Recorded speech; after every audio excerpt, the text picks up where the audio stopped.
이번 영상에서는 많은 사람들이 하는 시술의 일종인 보톡스에 대해 알아보겠습니다. 보톡스는 시술 범위도 시술 받는 연령대도 매우 다양합니다.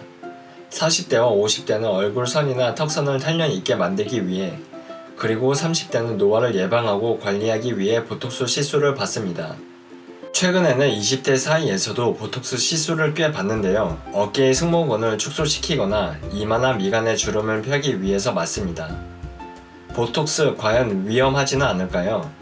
이제는 흔하게 이루어지고 있지만 처음 보톡스를 맞으려고 고민하는 분들은 아직도 안전성에 대해 염려하기도 합니다. 우선 보톡스의 주 성분은 보톨리늄 독소입니다. 박테리아에서 분비되는 이 독소는 운동신경의 말단 부위에서 신경 전달 물질의 분비를 억제해 근육의 움직임을 일시적으로 마비시킵니다. 근육의 움직임을 일시적으로 멈춰 근육의 크기를 줄여주기 때문에 피부 주름을 완화시키는 효과가 있습니다.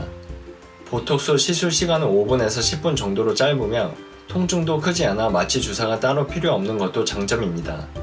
대표적으로 미간, 이마, 눈가, 팔자, 얼굴의 다양한 주름 등에 사용되며 사각턱, 종아리 근육, 승모근을 축소시키는 데 사용하기도 합니다. 그러나 보톡스 시술을 받은 후에 근육을 키우는 활동을 하면 효과가 감소합니다. 예를 들어 격렬한 운동이나 껌을 씹는 행위가 있겠습니다. 보톡스는 한번 맞으면 효과는 어느 정도 유지될까요?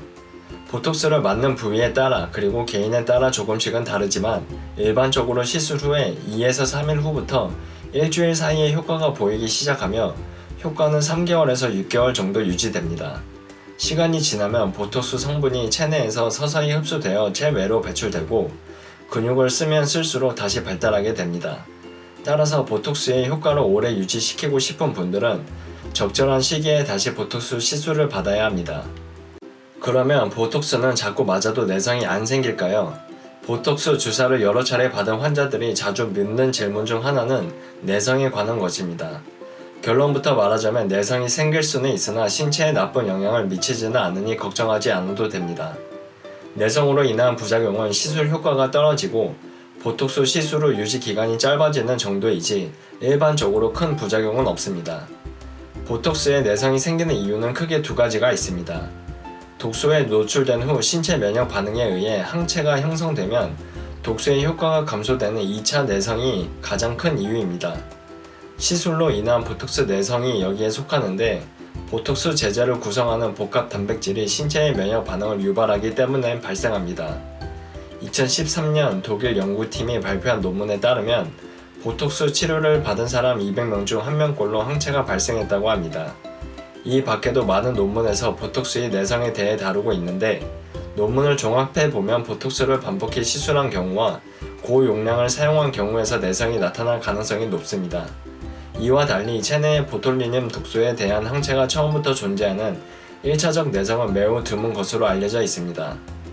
소량의 보톡스 제제를 사용하는 시술의 경우 내성이 생길 가능성이 적지만 종아리나 승모근 등 다량의 보톡스가 필요한 부위에 3개월에서 6개월 주기로 정기적으로 시술을 받을 경우 내성을 예방하기 위해 두 가지 원칙을 지킬 필요가 있습니다. 우선 적정 시술 기간을 지키고 안정성이 높은 정품 보톡스 제제를 사용하는 것이 좋습니다. 보톡스 제제를 선택할 때 복합 단백질의 함유 여부를 살피는 것도 좋은 방법입니다. 내성을 일으키는 원인이 되는 복합 단백질의 함량이 낮거나 제조 과정에서 복합 단백질을 분리해낸 후 순수 보톨리늄 독소만으로 구성된 제품을 사용하는 병원에서 시술 받아야 합니다. 도움이 되셨다면 구독과 좋아요 눌러주세요. 다음에도 도움이 되는 영상을 만들겠습니다.